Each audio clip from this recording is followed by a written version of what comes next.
27 رجب کی رات جسے عموماً شب معراج کہا جاتا ہے، اس میں آپ صلی اللہ علیہ وسلم کو اگر معراج نصیب ہوئی، اگر کا لفظ میں اس لیے بول رہی ہوں کہ اس تاریخ میں بھی اختلاف ہے، سال میں بھی اختلاف ہے، اس کا ذکر میں بعد میں کروں گی. اگر آپ کو معراج نصیب ہوئی بھی اس رات میں، تو آپ صلی اللہ علیہ وسلم نے اسی رات جو مخصوص عبادت کی، اس کے بعد کبھی بھی ہر سال 27 رجب کو کوئی خاص عبادت نہیں کی.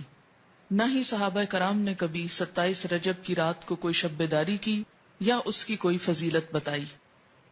اسی طرح جہاں تک روزے کا تعلق ہے تو روزہ بھی سنت سے ثابت نہیں ہے، بلکہ اس کے برعکس روزے کے بارے میں کچھ روایات ایسی ملتی ہیں کہ جس میں روزے سے منع کیا گیا.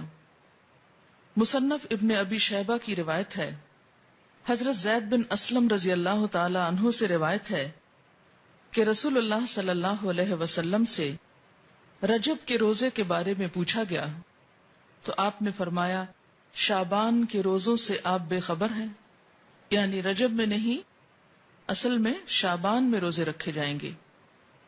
حضرت ابن عباس سے روایت ہے کہ رسول اللہ صلی اللہ علیہ وسلم نے رجب کا روزہ رکھنے سے منع فرمایا. یہ ابن ماجہ کی روایت ہے. آپ نے کیوں منع کیا؟ اس لیے کہ یہ روزہ اسلام سے قبل رکھا جاتا تھا.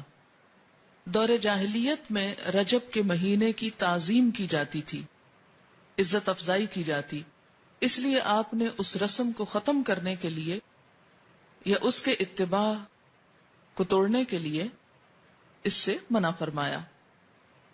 اور یہ وضاحت کنز الامال میں کی گئی ہے، صفحہ 49 جلد 8.